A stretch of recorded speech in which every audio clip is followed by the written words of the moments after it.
Alright, what up guys, we're back at it with some Oblivion Remastered again. And this video I wanted to show you guys a pretty interesting little, I don't know what you would call this thing, a little bug, I guess, or a little bit of a development oversight. Things get really interesting in the remastered version of the game, particularly at the end of the main quest when you get your statue, right? So first things first, for anybody who's not familiar with the statue, don't make the same mistake I did. This thing actually gives you whatever is the best outfit in your inventory. I thought it was going to be whatever outfit you're wearing at the time of like beating that portion of the quest. I was wrong. So yeah, look into it before you finish that part of the quest, because the statue is permanent, and like some people are more selective about what their statue's wearing.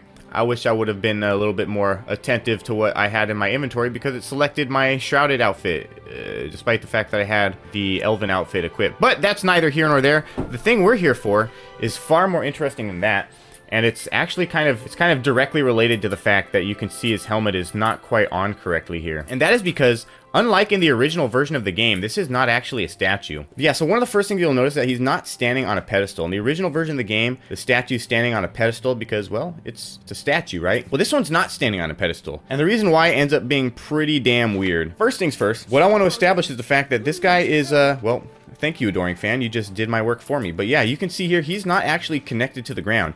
You can straight up just move this statue anywhere you want by just simply pushing it. But to make things a little bit weirder, you see his tail is moving as if it's got like actual ragdolling physics, which is very much so not supposed to be the case for a statue, right? Like very obviously a statue is not supposed to have ragdoll physics. But what if I told you things got even weirder, right? So we can't do much here, right? Like that doesn't seem to do anything, right?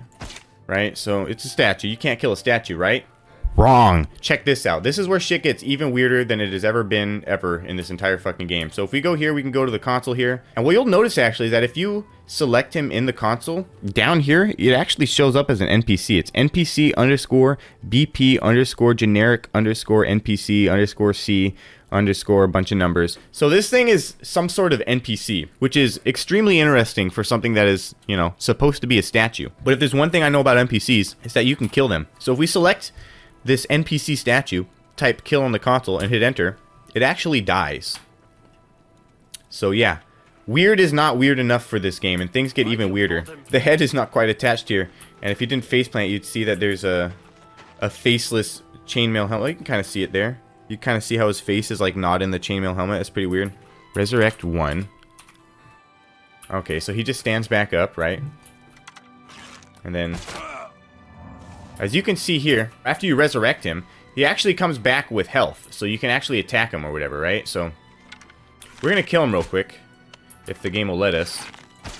There we go. So the game lets me kill him, which is pretty weird. We do actually get in trouble from the guards for killing him because he's an NPC. He actually counts as an NPC. But check this out. It gets even weirder still. It really, truly does get even weirder still. You would not imagine, but it does. So if we do the normal resurrect, not resurrect 1, check this out. So the normal resurrect, it makes him disappear and like come back like completely. But interestingly enough, if you do it this way, he doesn't stay as a statue, right? So you'll notice he actually comes back fully textured, which is really fucking weird, honestly.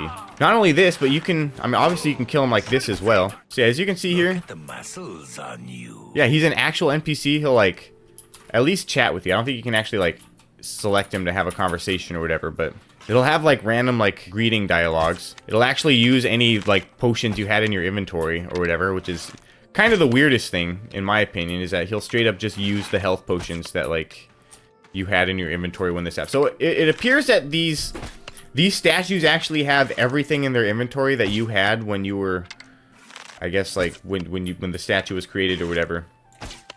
Guys, it's really annoying. It's not actually taking damage anymore.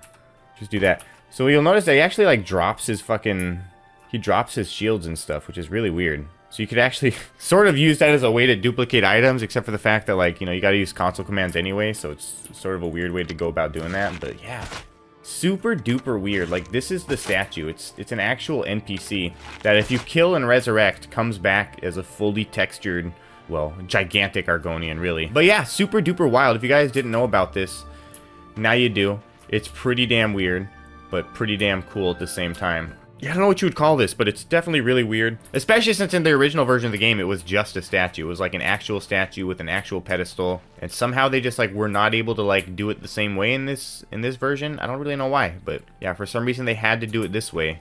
And it leads to some really, really funny side effects, I guess. I don't know. Weird. But yeah, anyways, that's it. Just a real short video. Not a whole lot to it other than some very strange player statue shenanigans. But yeah, that's it. Hope you guys enjoyed it. Found it interesting. Make sure to leave a like if you enjoyed it. But that's it for this one, and I'll see you guys in the next one. Peace out.